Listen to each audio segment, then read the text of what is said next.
na naman ninyo yung kabuoang halaga na ipinapanukala ng tanggapan ni Bongbong Marcos sa Kongreso.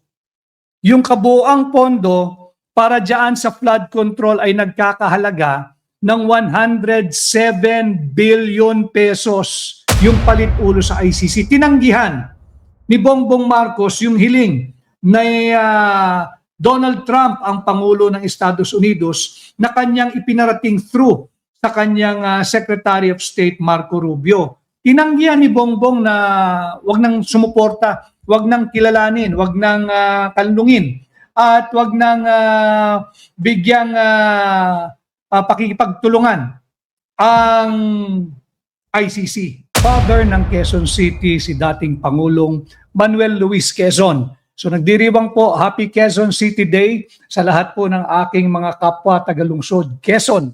At magandang araw po sa lahat ng Pilipino saan man po kayong bahagi ng mundo, sa ating mga mahal na overseas Filipino workers, sa ating mga Filipino migrants, saan man po kayong panig at sulok ng mundo, tanggapin po ninyo ang aking paggalang pagkilala at pagbati ng magandang tanghali, magandang araw, August 19, 2026. At ang ating pong tatalakayin ngayong araw, syempre, hindi natin lulubayan, hindi natin titigilan, at hindi natin hahayaang mabaon sa baha ng kalimot ang problema natin sa flood control corruption na nagdudulot ng ating dinaranas na paulit-ulit na lamang na pagbaha.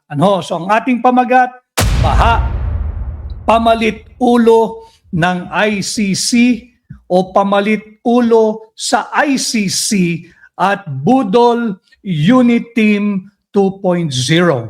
Ang ating pong layunin, kagaya po ng ating natuturan, ng ating mga past live vlogs, ang ating pong layunin ay maitaas ang antas ng pampublikong diskurso, makadagdag sa inyong kaalaman at sa inyong kamulatan upang nang sa ganoon ay kayo po ay magkaroon ng inyong sariling maisog na paninindigan base sa tamang impormasyon, magkaroon kayo ng sarili ninyong opinyon, kuro-kuro at disposisyon upang hindi tayo basta-basta nabubudol sa mga mahalagang usaping panlipunan. Kasali po kayong lahat dito at nandyan po sa inyong mga screens ang ating question of the day. Si Marcos nga ba ang nagbulgar o si Marcos nga ba ang nasa likod ng flood control corruption? Ito po yung ating mga tatalakayin. Inaanyayahan ko po kayo na iparinig ang inyong tinig dito sa ating pahina at ganun din inaanyayahan ko po ang lahat ng nasa Facebook. Sana po'y patuloy kayong mag-engage, mag-comment, mag-react, mag-like, mag-share, at mag-follow po yung nasa Facebook. Yung nasa YouTube, yung aking munting lambing, patuloy din ho kayo mag-engage, mag-like, mag-comment, mag-react, mag-share, at kung maaari ay mag-subscribe po kayo sa ating Facebook channel, sa ating YouTube page. So yan ang ating talakayan ngayong araw, baha, pamalit ulo sa ICC at Budol Unit Team 2.0. Ang ating pong katanungan, nandyan po sa inyong screen, si Marcos ba ang nagbulgar o si Marcos ba ang nasa likod ng flood control funds corruption? Ang ating pong unang-una na taga-subaybay ngayong araw, si Lenny78. Mabuhay ka, Lenny78. God bless you too at Ayen. Si Ellen Olsen, Patria Pidot, 100% po. 100% siyang na supporter, 1,000%. 1,000% na si Marcos ang nasa likod ng flood control corruption. Si Elena Montes, maraming salamat sa iyong pagsubaybay. Magandang umaga. Kay Crescenciano Prado, always watching from Las Piñas. Si Jap Canada, ang ating taga-subaybay na base naman sa Singapore. Si at Crizalina Temer. From Tacloban, nanonood, mainit daw sa Tacloban, si at Gina Marcos. Ito, babatiin natin to. Yung pamilya ni at Annie Wing, nanonood po silang lahat from Northern Samar. Family of at Annie Wing, si at Annie Wing ay taga Hong Kong. Ang kanyang munting hiling ay batiin ang kanyang pamilya mula sa Northern Samar. So sa pamilya ni at Annie Wing, mabuhay kayo at maraming salamat sa inyong pagsubaybay at panunood mula diyan sa Northern Samar. From Northern Samar, lipat po tayo sa Cagayan Valley. So dito sa ating worldwide Global University, ang ating LGU, Law Global University. Hindi lang tayo nationwide, kung hindi worldwide. Jennifer Pacheco, mula po sa Cagayan Valley, kasama rin po natin mula naman sa Solid North, mula sa Ilocos Norte, si at Ferdinand Agabao. Ferdinand Agabao mula sa Ilocos Norte. At from Ilocos Norte, si at Crizalina Temer ay watching from Germany. So marami po tayong kasama ngayong araw, pati si Pamela Bautista. At syempre, ang aking mabuting kaibigan, si Mario Likmoan. Mainit na araw dito sa Bacolod. Anong ginagawa mo sa Bacolod, Mario? Si Mario ay nasa Bacolod. Andiyan din si The Boy Pressure, si at Moj Cruz. Mula naman sa Bacolod, may kasama tayo mula sa Los Angeles, California, si Shelo Rodriguez at si Ronnie Vlog. Sabi ni Ronnie Vlog, mga kababayan, Garapalan, ngayon tahimik sila sa baha. Ngayon sa Manila, pag ang Davao, binaha, ngalngal ng ngalngal ang mga Kongres. Tama yan. Tama yung iyong observation. Si Victoria Cruz.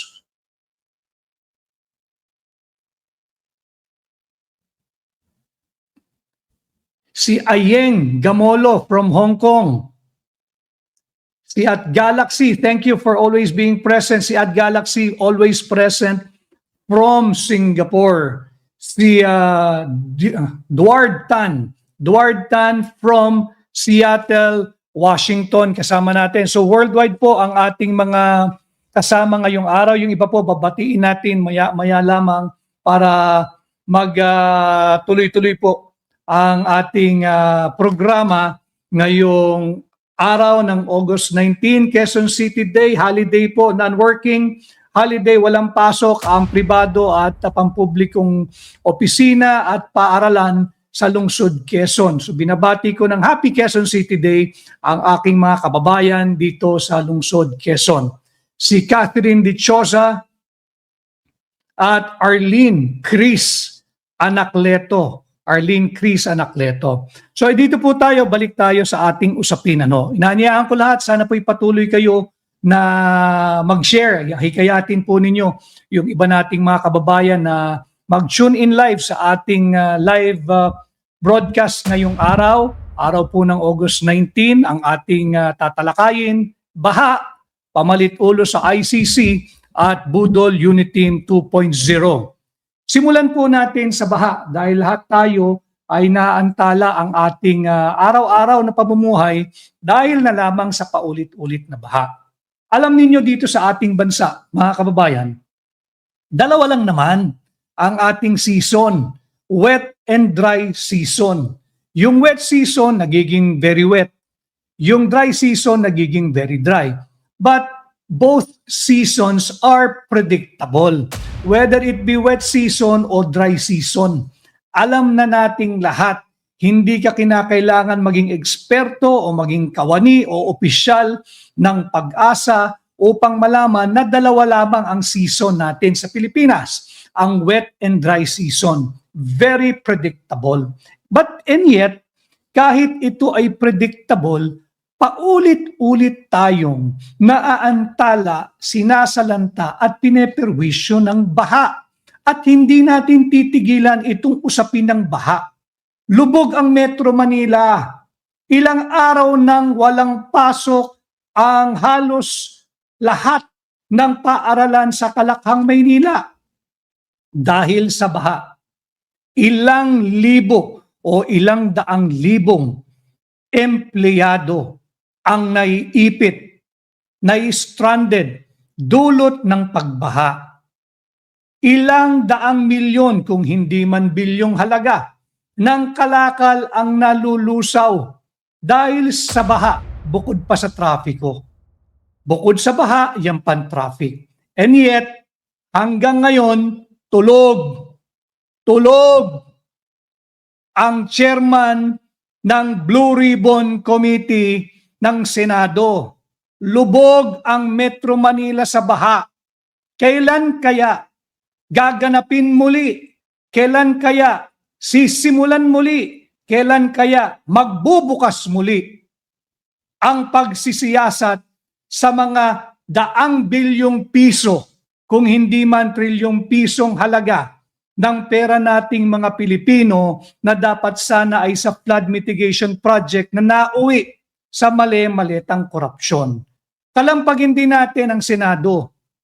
Kailan sisimulan muli? Kailan bubuksan muli? Kailan muli magsisiyasat ang Blue Ribbon Committee ng Senado tungkol dito sa napaka mapanira na pangyayari dulot ng pagbaha? Dito natin makikita yung prioridad ng chairman, yung pinuno ng Blue Ribbon Committee.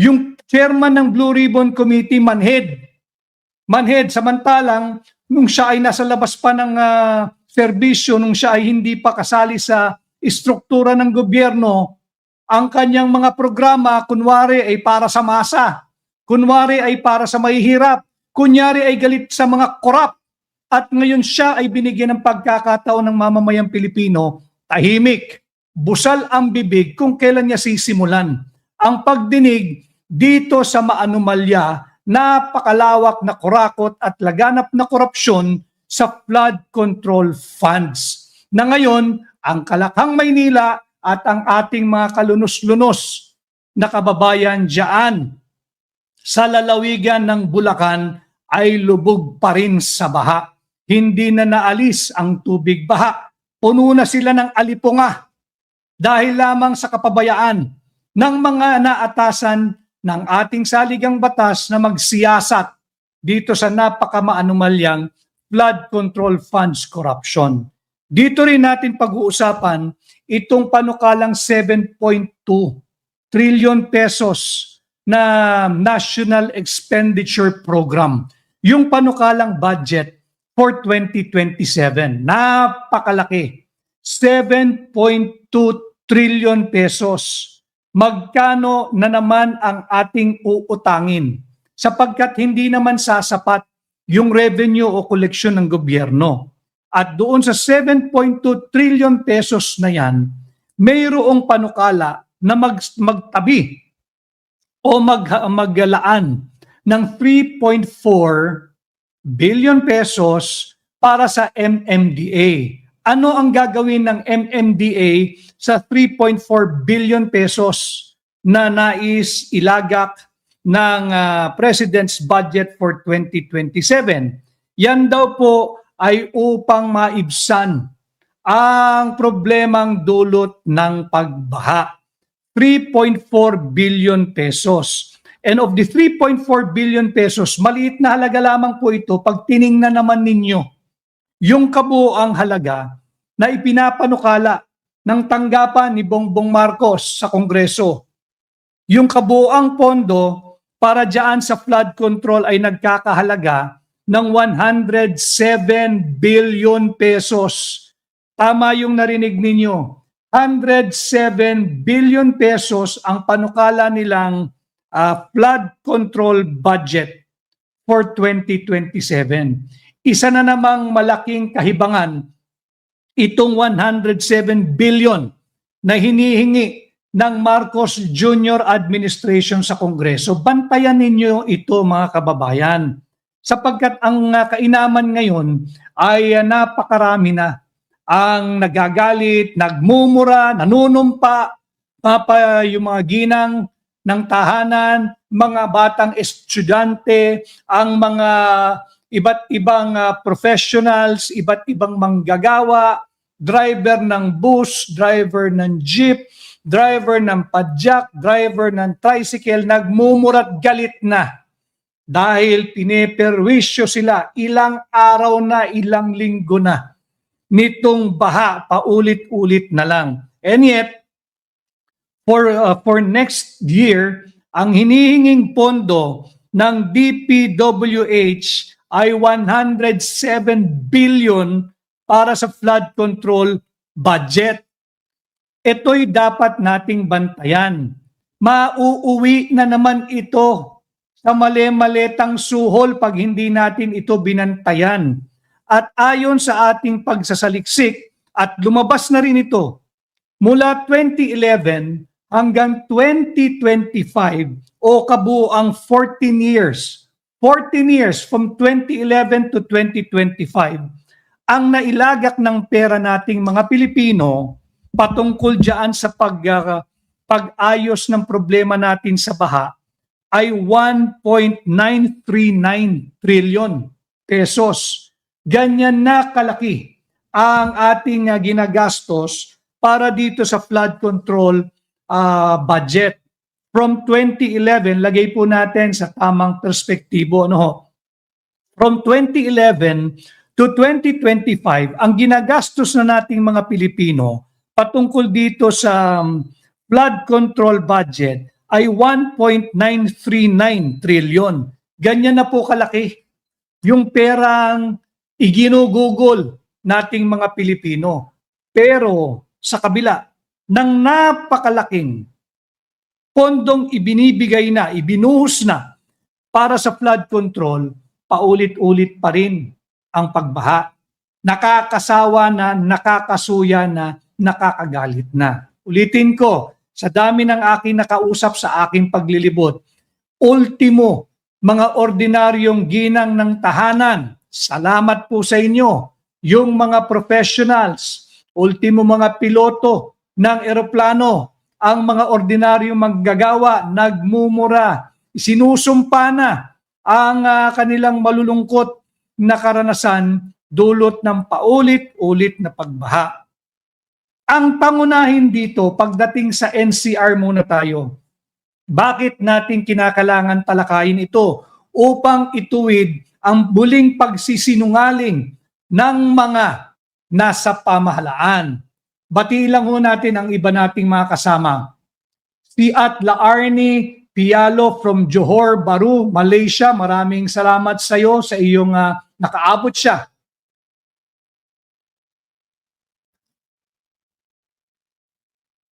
Sabi ni Zaga Lin Kim, yes, tama ka, Zaga Lin Kim. Tuwing umuulan, tuwing bumabaha, paalala ito sa mamamayang Pilipino, yung tambalang Marcos Dilawan, yung tambalan Marcos Pinklawan, yung tambalang Marcos Banal-Banalan, at yung tambalang Marcos at Makakaliwa, pinapaalala sa atin na nakakasuka itong kanilang alyansa, yung kain-suka. Yung mga kain-suka. Kenneth Kua, may God bless you too. Si Winjo,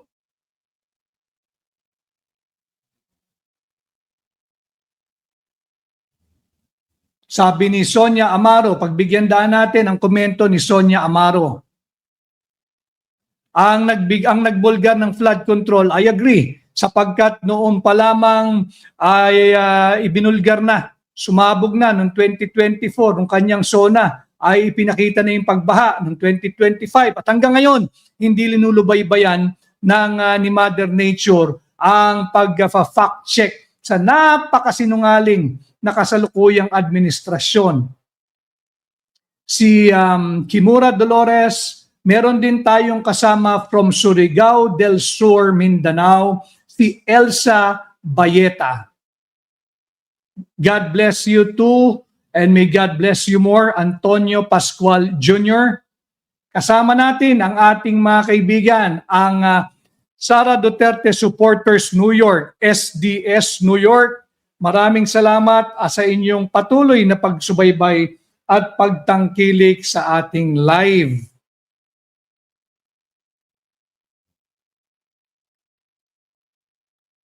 Sabi ni Yoni Kiloy Crispino, sige padala ninyo yung inyong mga komento sa ating question of the day na si Marcos ba ang nagbulgar o si Marcos ba ang tunay na nasa likod ng pagnanakaw, korupsyon at kurakot sa flood control funds na nauwi sa Ghost Flood Control Projects at substandard Ghost Flood Control Projects na ngayon naman ay ating pare-parehong pinagdudusahan. Di bali sana kung tayo may kagagawan. Di ba? Kung tayo may kagagawan, pagdusahan natin. Pero tayo'y paulit-ulit na binibiktima. Si Maria Fema Duterte, kasama natin, nanonood. Let's apply easy accounting, sabi ng SDS New York. Ibalik muna ang ninakaw nila para sa FCP. Meron din tayong kasama mula sa Dubai. So ito yung ating talakayan ngayon. Yung MMDA, budget for 2026. MMDA, makinig kayo ha. Ang budget ng MMDA ngayong taong 2026 ay 5.88 billion. Kayo, tayong mga nasa Metro Manila, ang budget ng MMDA ay 5.88 billion. MMDA yon, galing sa pambansang pamahalaan yung budget niya. Hindi pa ron kasali yung individual budgets of the LGUs within Metro Manila. All the cities and one municipality, hindi kasali doon ang budget nila.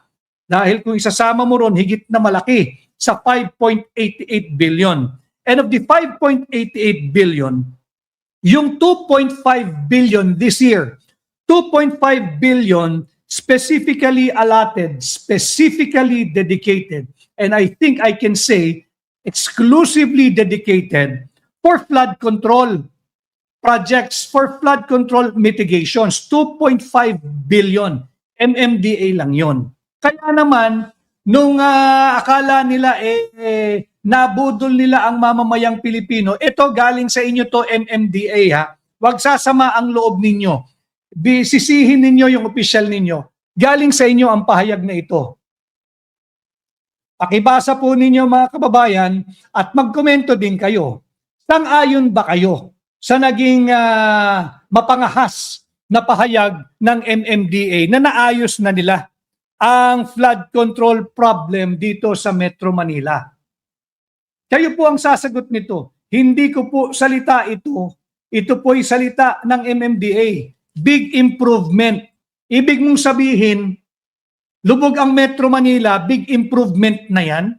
Ibig mong sabihin, dapat kaming magpasalamat sa inyo dahil kung hindi pala ninyo inayos ang mga daluyan ng tubig, ang mga kanal, lampas tao na ang magiging tubig baha sa Metro Manila.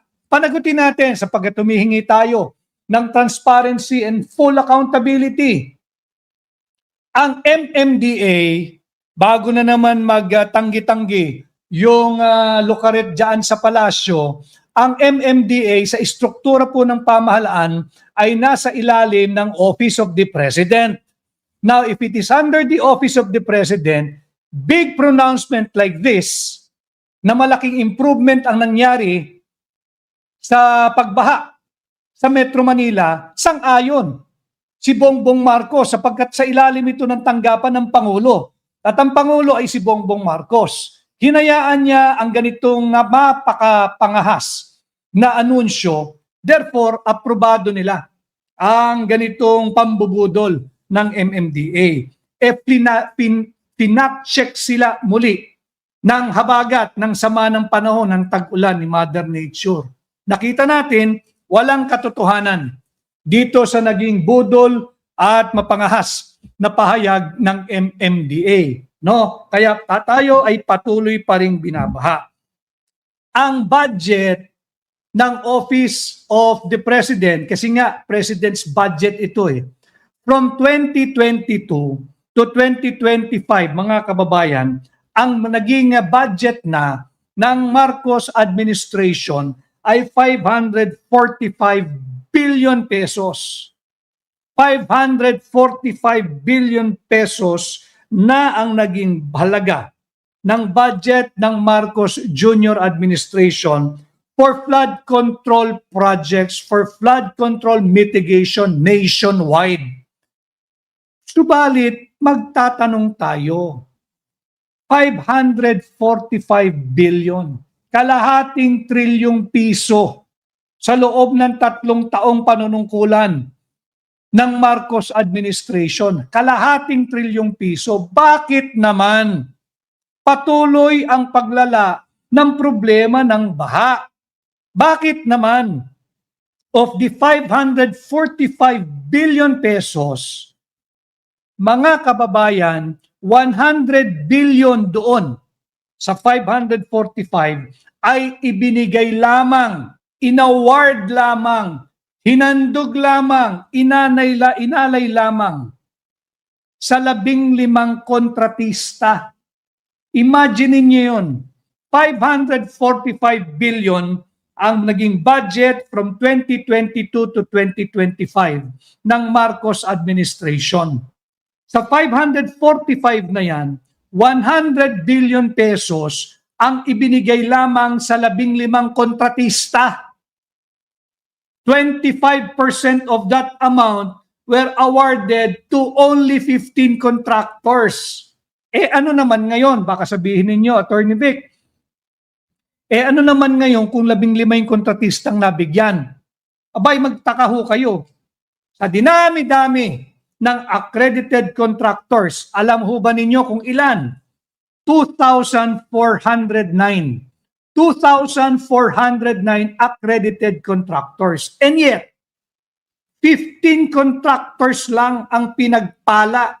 Mga hampas lupang yan. 15 kontratista lamang ang pinagpala. Sila yung nabiyaan, pinaghati-hatian nila yung 100 billion na para sa flood control. Sino yung 15 contractors? Ito rin ba yung contractors? Kaya dito ang ating talakayan, babalik tayo paulit-ulit sa baha, pamalit ulo sa ICC, at ang Budol Unit Team 2.0. Dinulo po natin yon dahil hindi po natin papatulan yang chismis na ipinapakalat ng mga alyado ng kasalukuyang administrasyon. Pero pagkakasinungalingan, atin itong itutuwid.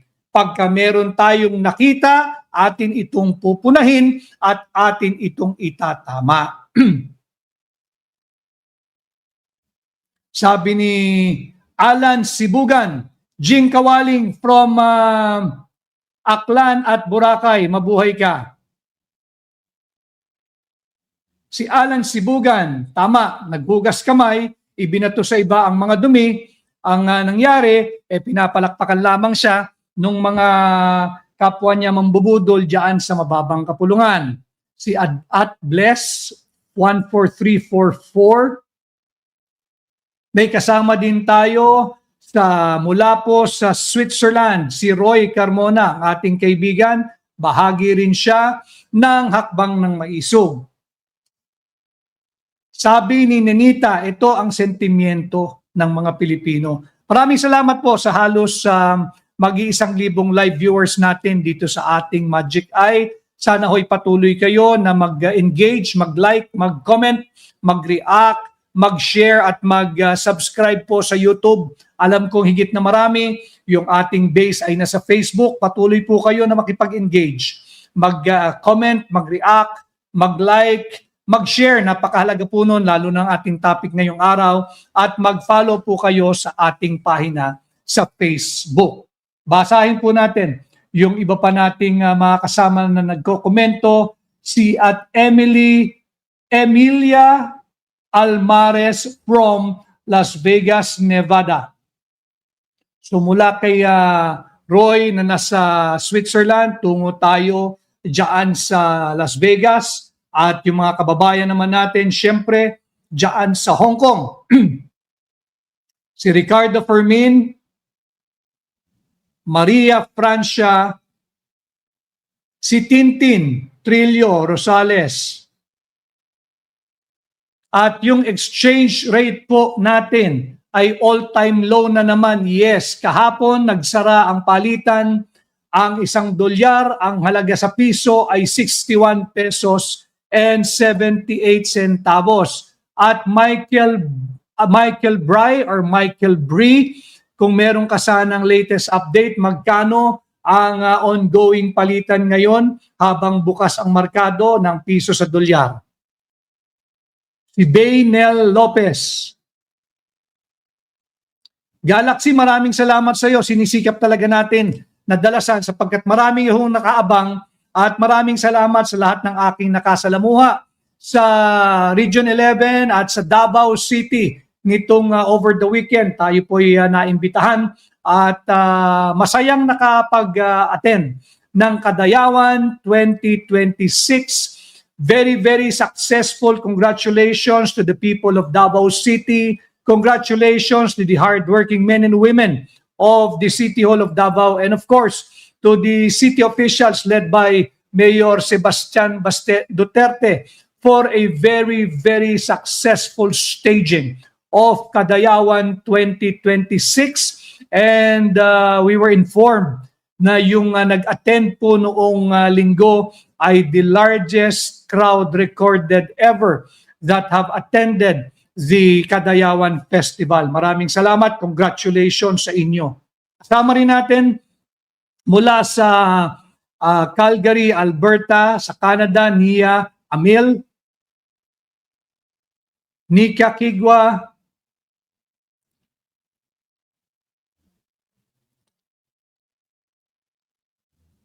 si Donmar TV. So yun yung budget. Pinagati-hatian ng 15 kontratista lamang. 100 billion na uwi lamang na corner ng 15 kontratista. Napakaswerte naman ito. Napakapalad naman ito. At yung ating mga kababayan, wag naman natin basta i-focus lang sa national government, sa MMDA. Ano na ito kawing-kawing na problema na ito. Inuna lang natin sa MMDA dahil mantakin naman ninyo. Ginagago na tayo, iniinsulto na tayo, adding insult to injury, ang daming na stranded na estudyante MMDA. Tama, narinig ninyo, ang daming mga estudyanteng hindi nakauwi, maraming mga magulang ang napuyat, hindi nakatulog, nag-alala dahil stranded yung kanilang mga mahal na anak na naipit dyan, dulot ng baha. Tapos itong lokong MMDA, ito sasabihin sa atin. Paano ka naman matutuwa dyan? Diba? Yung mga kabataan natin stranded. Ilang araw nang kundi suspended ng klase, pahirapan ng pag-uwi, nag-aalala mga magulang, susundo pa, tapos mga walang pasok, napakarami na. How many man-hours lost because of the flooding? How many productivity cost and opportunity missed or opportunity lost dahil sa pagbaha? Bilyong piso na rin ang halaga niyan. Yung LGU, bukod sa MMDA, yung LGU, yung mga mahal nating kababayan dito sa National Capital Region, mag-isip-isip din kayo kung saan man kayong syudad o kung saan man kayo, isa lang naman ang munisipyo dito sa National Capital Region. Hindi ba ninyo napansin, nakatutok tayo sa national government. Tama yan, dahil ninanakaw nila yung pondo natin para sa flood control. Pero mag-isip-isip din tayo. Baka naman, ineffective na, in fact, liability na non-performing na o tuyot na yung pagiging innovative o yung pagiging creative ng mga kasalukuyang naglilingkod sa mga local government units. Sa tagal nila sa pwesto, ilang taon na silang pabalik-balik sa City Hall at sa munisipyo. Nagpalit-palit lang ng pwesto. Kung hindi mayor, naging vice mayor, naging congressman. Iniikot lang nila lahat ng available na upuang pwede nilang upuan. Hindi naman bumubuti ang baha, ang sitwasyon ng baha sa inyong lugar. Tanungin ninyo ang sarili ninyo. Ilang taon nang pabalik-balik, ilang termino na, ilang dekada na silang namumuno sa inyong mga lungsod. Marahil diyan sa isang munisipyo sa Metro Manila. Hindi naman bumubuti ang lagay o sitwasyon ng mga nasabing syudad tuwing tag-ulan, tuwing habagat, tuwing may bagyo. Binabaha pa rin kayo. At yung mga lugar na hindi naman traditionally binabaha ay ngayon binabaha na rin. Tanungin ninyo yung inyong mga local government heads, yung inyong mga local government officials. Bakit ho pabalik-balik kayo sa pwesto? Nagpalit-palit na kayo ng tatay mo, ng asawa mo, ng anak mo, ng kapatid mo. Bakit ho sa ilang dekada na kayo nasa pwesto, bakit binabaha pa rin ang ating lungsod? Pabalik-balik kayo, nakailang termino na kayo, nakailang taon na kayo, ilang dekada na kayo dyan, baka panahon na magpalit na tayo ng liderato hindi lamang sa national politics, kung hindi pati sa local politics. Yan yung ating pag-isipan. Napapanahon na. Hindi lamang ito isang sisi na dapat nating ibagsak sa mga corrupt at magnanakaw at kawatan sa national government. Huwag lang din nating tingnan basta-basta. Isisi ito kay MMDA. Ang budget ni MMDA, malaki ang pagkukulang niya. Pero ang budget niya, kagaya ho ngayong taon, 2026, 2.5 billion ang specifically dedicated for flood control. Maliit ho yun. Tanungin ninyo yung inyong mga local government officials, magkano ba mayor, magkano ba vice mayor, magkano ba congressman, magkano ba konsihal ang budget ng ating lungsod upang labanan ninyo, ayusin ninyo, kumpunihin ninyo ang ating mga drainage system, ang ating mga ilog. Bakit hanggang ngayon binabaha pa rin kami?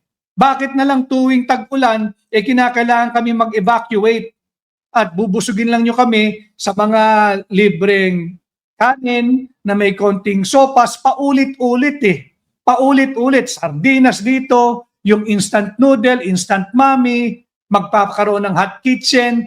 Happy na ba kayo dyan? Kontento na ba kayo dyan? This is not the kind of government that we want.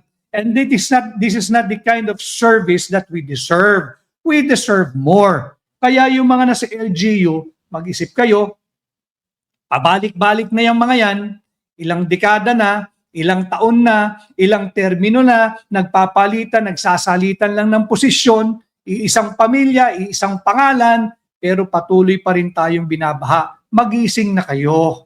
Naririnig ko yung mga usapan sa palengke, paminsan-minsan tayo nagpupunta sa palengke diyan sa farmers. Lalo na pagka meron tayong mga bisita, gusto ko ako mismo ang namimili maagang maaga para sariwa, nakakapamili tayo. Naririnig ko na yung kanilang mga reklamo, yung pagmumura, yung galit, yung ngit-ngit. At ito dapat natin i-channel into a positive way para naman magkaroon na tayo ng mga bagong liderato at pagbabagong liderato sa ating mga lugar. DPWH, kasama rin ito sa problema. Sabi nitong DPWH, mahilig kasi ito, magpaparang MMDA din. Ulitin ko yung pahayag ng MMDA. Okay. Sabi ng DPWH, muli nilang sinabi na ang kanilang prioridad, tingnan ninyo yung opisyal ng DPWH, ang kanilang prioridad ay flood control management and flood control mitigation sa 2027 budget. Hindi ba naman talagang ulupong napahayag yan? Ang kanila raw prioridad ay flood control management at flood control mitigation sa 2027 budget. Sino ang binubudol mo? Ang budget pagdating sa flood control mula 2011 hanggang 2025 ay 1.939 trillion na.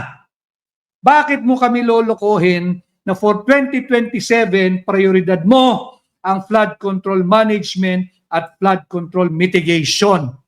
Huwag mo kaming pinagluloko, galit na ang tao. Ang daming nai-stranded. Kawawa ang ating mga estudyante. Mga tinamaan kayo ng magaling. Akala ko ba bumuti na ang sitwasyon sa pagbaha sa NCR at sa Bulacan? Bakit hindi kayo bumusita sa Bulacan, mga buwisit kayo? Bakit hindi kayo magpunta sa mga eskwelahan tuwing kasagsagan ng baha? Doon kayo magmudmud ng makakain ng mga kabataang na stranded. Doon kayo magbigay ng libreng tawag. Magpalaganap kayo ron. Hindi ko alam kung paano nyo gagawin. Sa dami ng mga pinagnanakaw ninyong pera, mag-isip kayo kung kinakailangan kayo mamigay ng libreng load para naman makatawag yung mga kabataang estudyante sa kanilang mga magulang. Nasa Metro Manila man ang kanilang magulang o nasa probinsya, i-update nila, nanay, tatay, ate, kuya, tiyo, tiya. Hindi ako makakauwi dahil stranded na naman kami sa baha dito sa Metro Manila. So yung 545 billion, yung ginastos ng Marcos Jr. Administration from 2022 to 2025 ay 545 billion. And yet, hindi pa rin bumuti ang sitwasyon ng pagbaha dito sa Metro Manila. And for next year, naglalabi na naman ang DPWH. Dahil prioridad daw nila. Next year pa, lulunurin muna tayo. Priority raw nila for 2027 budget, flood control management and flood control mitigation. Di ba namang kahayupan yan? Ibig mong sabihin, tatanga lang tayo mula ngayon hanggang 2027.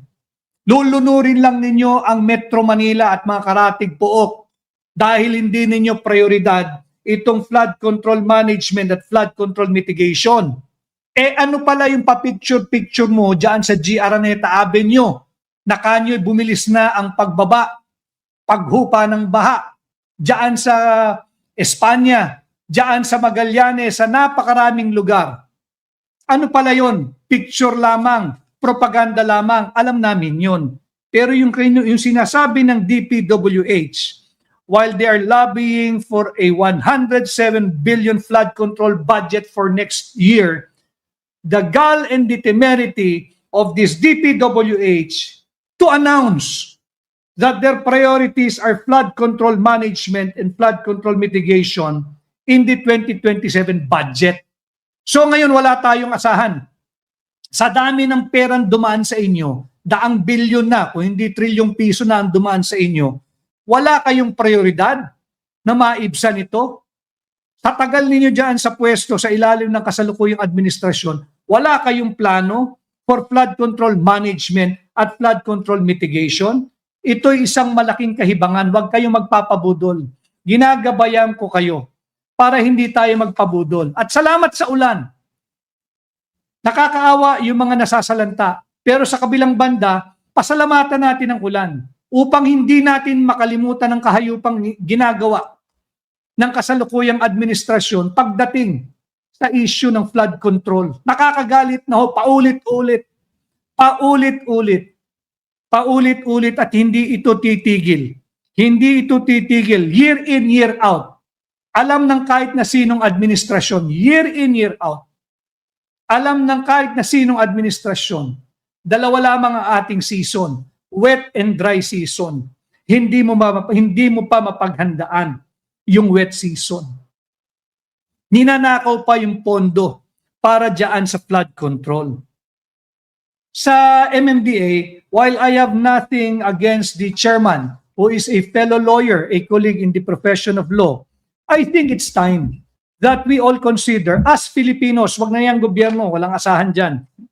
Dapat panahon na ating isiping mabuti. Sino ba ang dapat nating itinatalagang chairman ng MMDA?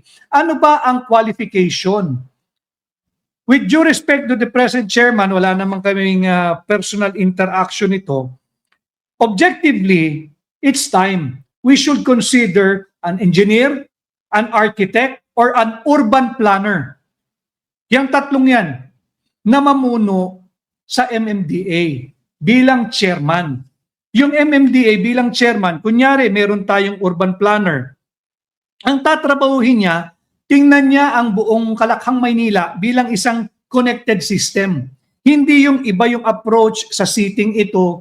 Pagtawid mo ng geographical boundary, poste lang naman ang pagitan, iba rin ang approach mo. Kanya hindi nagtutugma-tugma yung ating flood control system.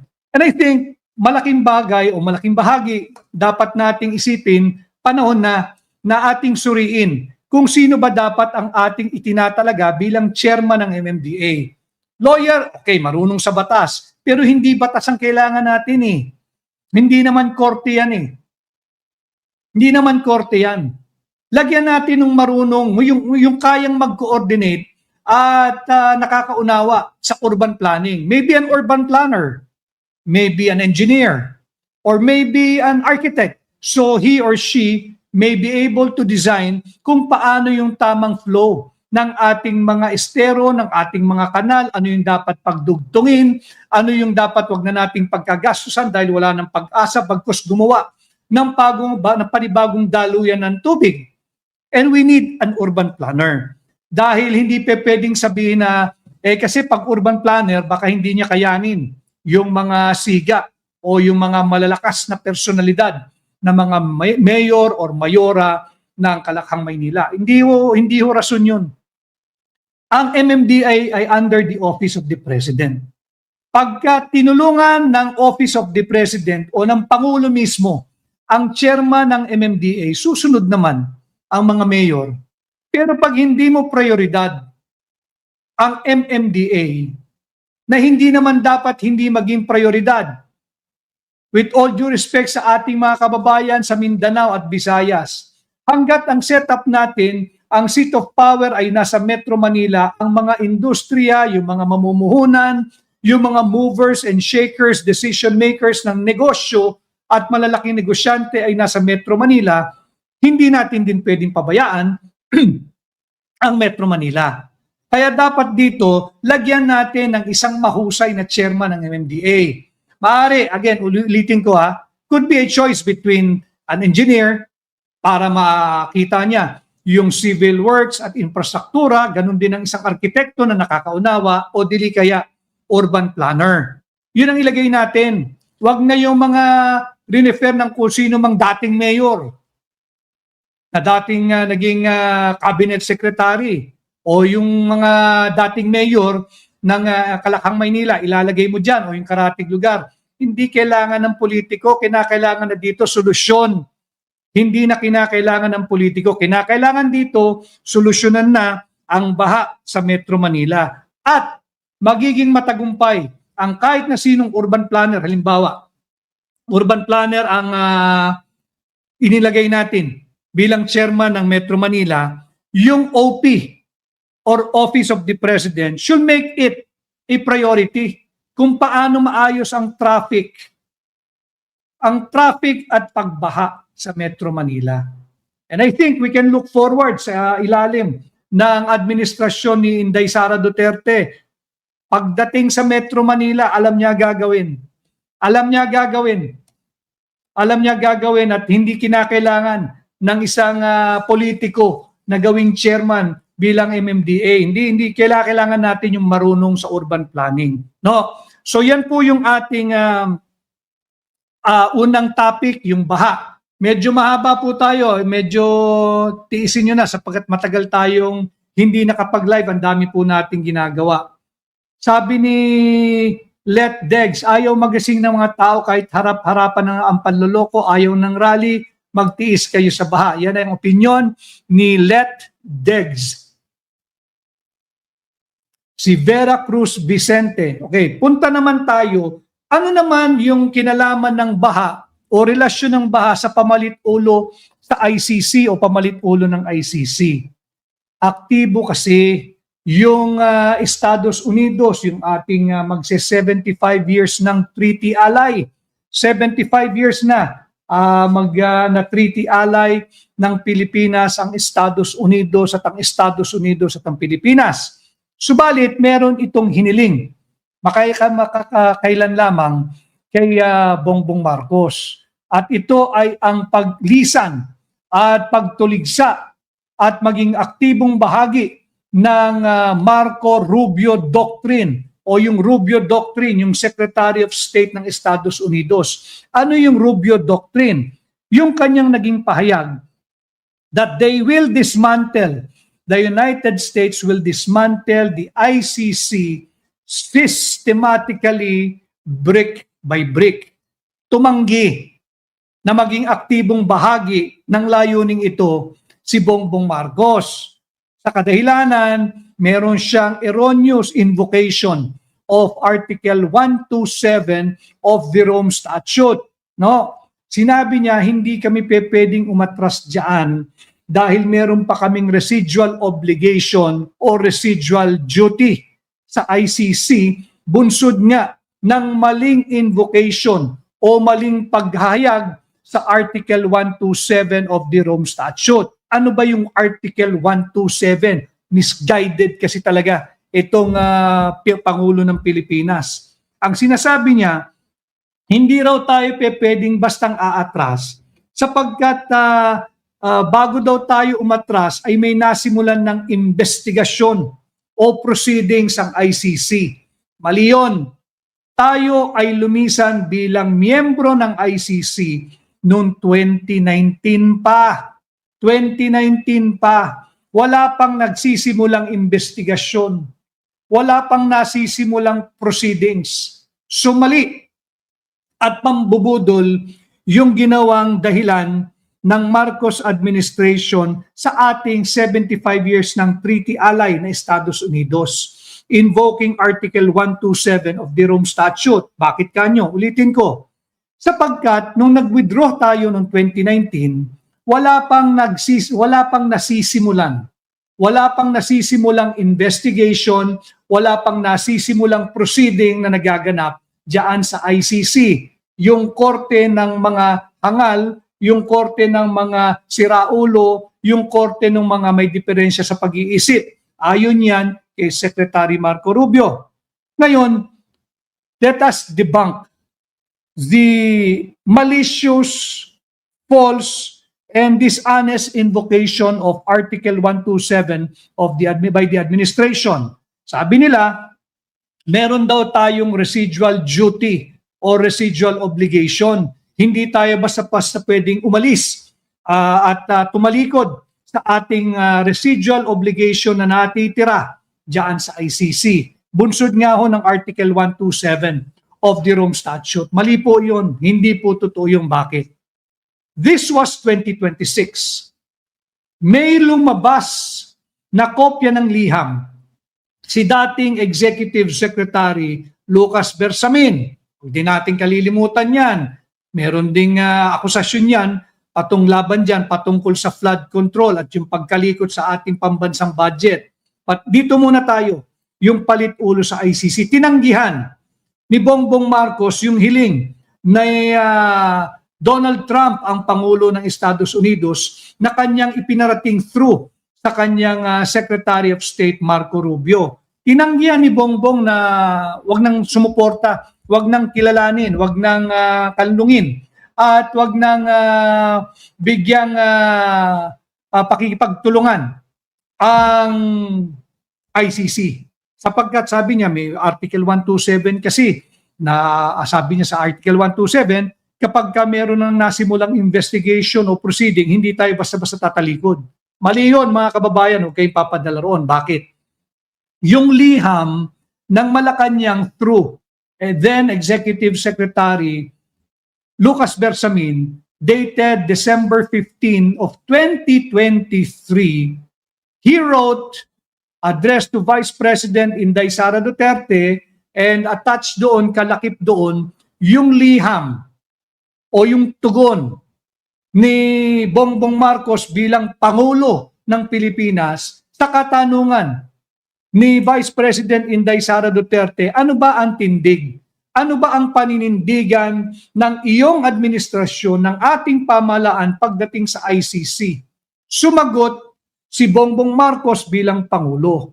December 15, 2023. Kalakip yun ng covering letter na dated December 15, 2023 ni Lucas Bersamin, dating Executive Secretary.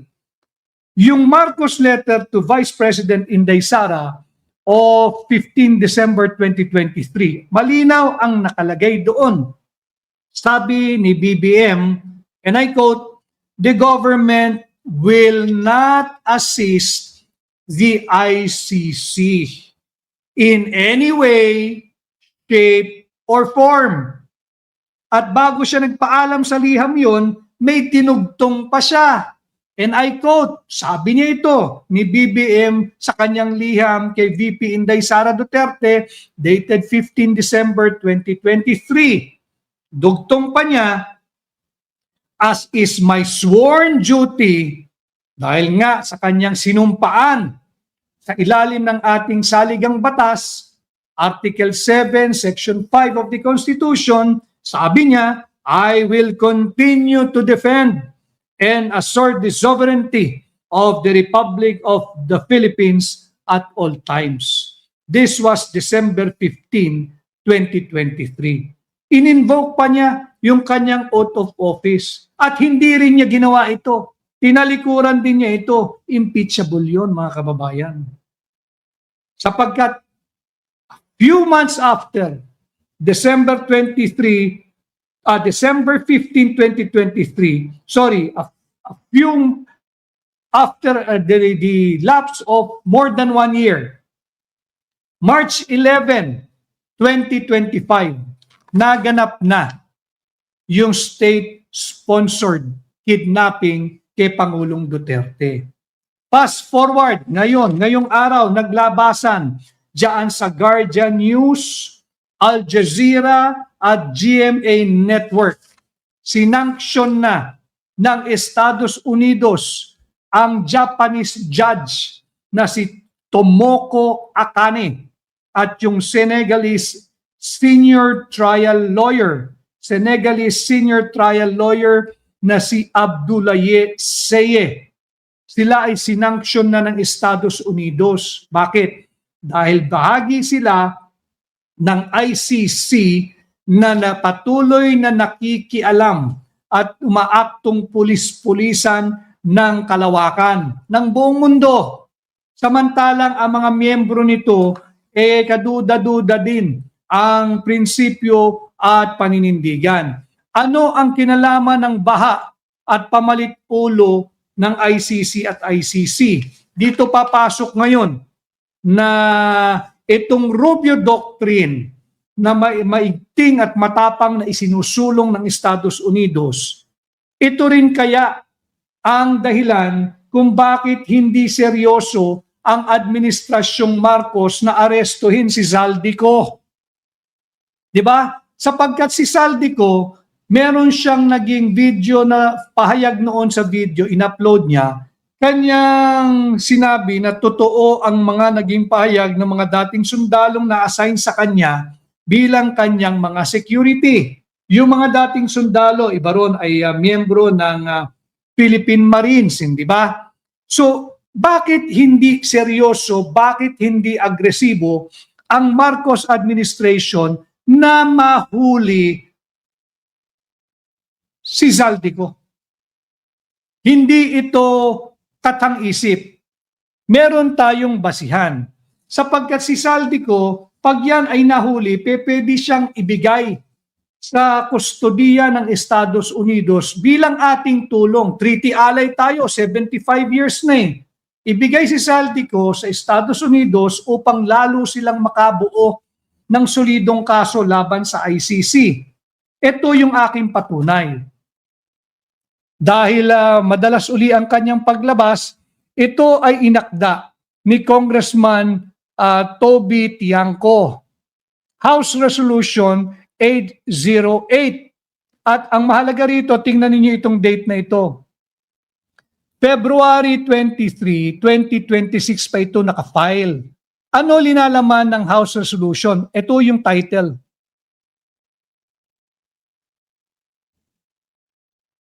Bakit hanggang ngayon ay walang ginagawang public inquiry doon sa status of warrant of arrest laban kay Saldico? Bakit tila mauuna pang makansila at madakip yung mag-inang Senador Loren Legarda at Congressman Leandro Leviste kesa kay Saldico? February 23, mga kababayan, February 23, 2026 pa ito nakafile. Ito ay inupuan. Ito ay inupuan ng kasalukuyang administrasyon. Tapos tatakutin yung mag-inang Legarda na baka sila ay kansilahin ang kanilang pasaporte, nauna pa sila kaysa kay Saldico. Sabi ni ako si Embang Calembang, tama ito, sapagkat si VP Inday ang nagsabi na dalawa lang naman ang nagpapatakbo ng budget ng Pilipinas, si Martin Romualdez at si Saldico. Tama yung punto mo, ako si Embang Calembang. Maraming salamat sa iyong napaka-sharp na obserbasyon. SDS New York, mahal na mahal ko rin kayo. And I look forward to the day na magkakasama-sama tayo at makabisita ako uli dyan sa New York.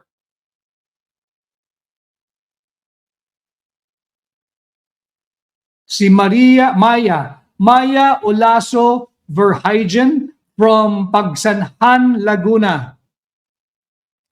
So yan, bakit nauuna pa o tila mauuna pa itong mag-inang Legarda kesa dito kay Saldico? Inupuan nila, mga kababayan. Pakita ko lang uli sa inyo.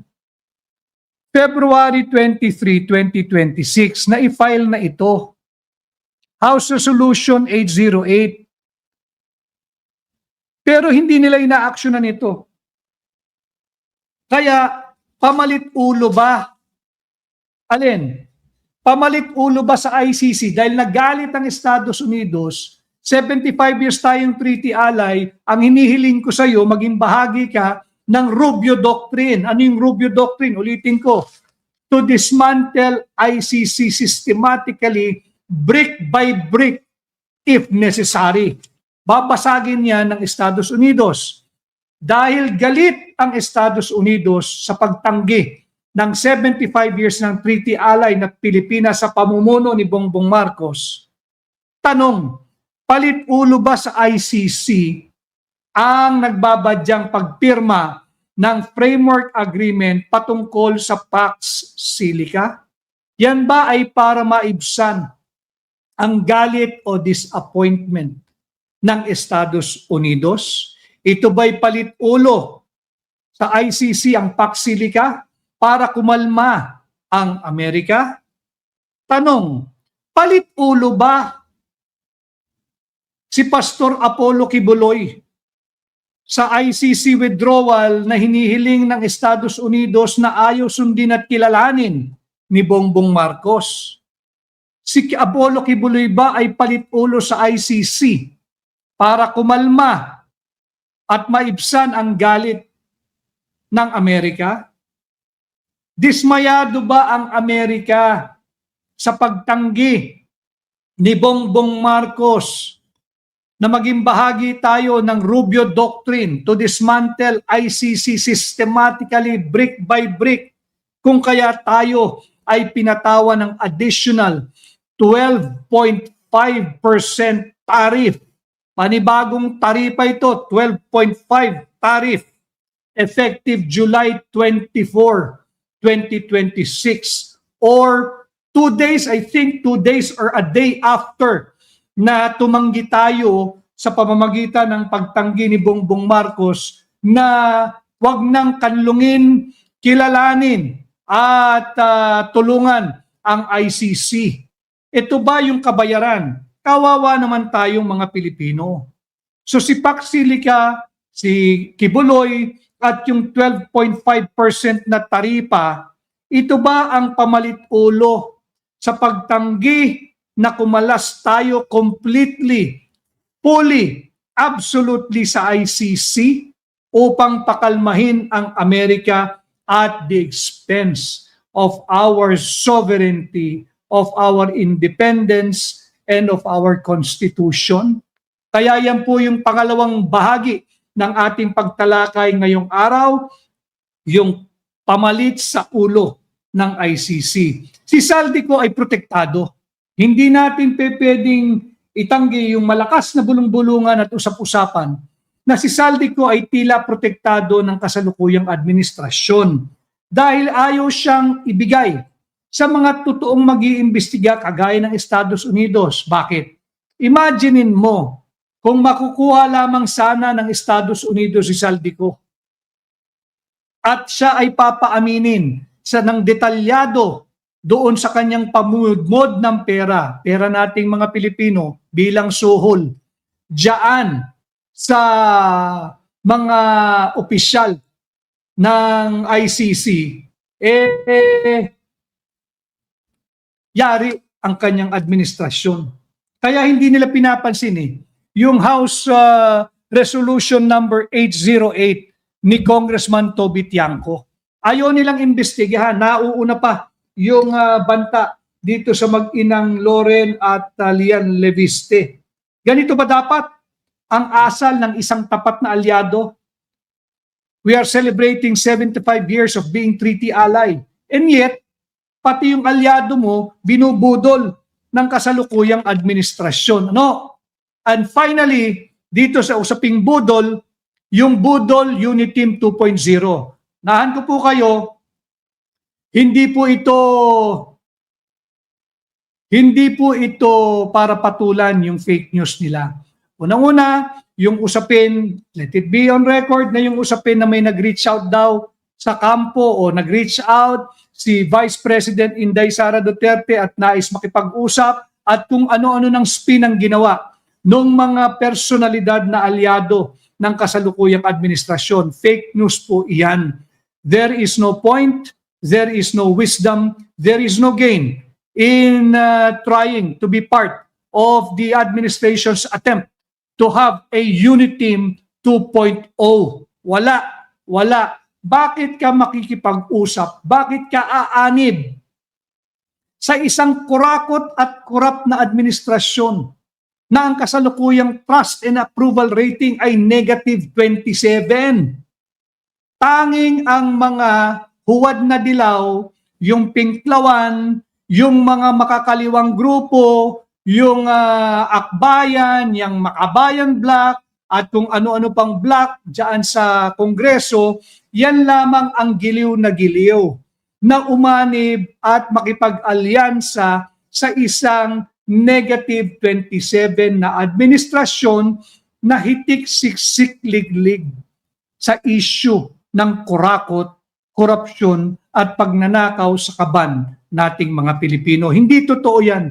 Kaya yan lamang, dinugtong ko lang upang to disabuse the minds of many. Walang katotohanan yan, napakaraming kailangang panagutin ang kasalukuyang administrasyon. Unang-unang, tanong mo lang sa kanila, bakit tayo mag-uusap? Halimbawa, diba, kung siya'y sasagutin mo lamang, bakit kailangang makipag-usap sa isang kurakot, kurap at magnanakaw na administrasyon? Kayo ba'y papanig na at aanib na sa advokasya na humihiling ng transparency and full accountability?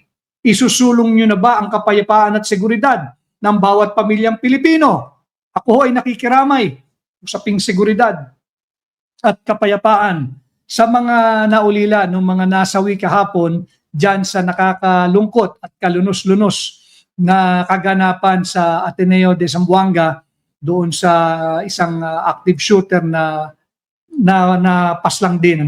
So iyan yung usapin, isusulong kaya ng Marcos administration ang totoong transparency, ang full accountability, ang peace and security? Ipapatupad kaya, di ba, yung mga talking points, kung makikipag-usap, can you commit to the Filipino people that you're not going to interrupt, you're not going to cancel again, and you're not going to set aside the decision of the Supreme Court na illegal yung pagpapigil sa barangay and sangguniang kabataan election? Will you commit that the BARM election will proceed as scheduled? Long delayed na yan. Will you commit na hindi mo pakikialaman at hindi mo isusulong ang no election scenario for 2028? Yan yung mga sticky points at malabong mag-commit ang kasalukuyang administrasyon. Tanungin pa dapat sila, bakit tayo mag-uusap? Ititigil mo na ba ang political persecution? Ititigil mo na ba ang ipawi-withdraw mo na ba ang mga harassment cases na kasalukuyang hinaharap ng mga political critics at legitimate dissenters? Yung mga ginawang plunder cases na wala namang basihan, will you ask the office of the prosecutor ng Sandigan Bayan to withdraw it? Kakausapin mo ba yung mga government lawyers? I-withdraw nyo na yan dahil hindi nakakatulong sa bayan. Ini-spin kasi, mga kababayan, na mabuti daw yung nagbabadyang pakikipag-usap ni VP Inday Sara. Baliktad, pakikipag-usap ni VP Inday kay Bongbong Marcos na mabuti raw ito, makakabuti raw ito sa bansa. Makikita mo yung naratibo, yung direksyon nila. Hindi natin papatulan ng chismis, but we have to correct yung direksyon ng kanilang naratibo. Ipapasa nila yung burden ngayon sa OVP o kay Vice President Inday Sara Duterte na pag nag-issue ng statement o pahayag na hindi totoo yan, ang next spin nila, kita mo, hindi siya handang tumulong upang maibsan ang problema ng ating bansa. Tanong, sino ba ang gumawa ng mga problema ng ating bansa? Hindi ba ang Marcos Jr. administration? Pag sila ay nagtangka na mag-reach out kay Vice Presidente Inday Sara Duterte, kung pwede lang mag-suggest, ang aking isasuggest, isang tanong, aarestuhin mo ba at ipakukulong si Martin Romualdez at si Zaldico? Bago tayo mag-usap, kung talagang seryoso ka, handa ka bang ipakasuhan, ipaaresto at ipakulong si Martin Romualdez at si Zaldico? Papanagutin mo ba ang lahat ng makakating kamay na nagpunta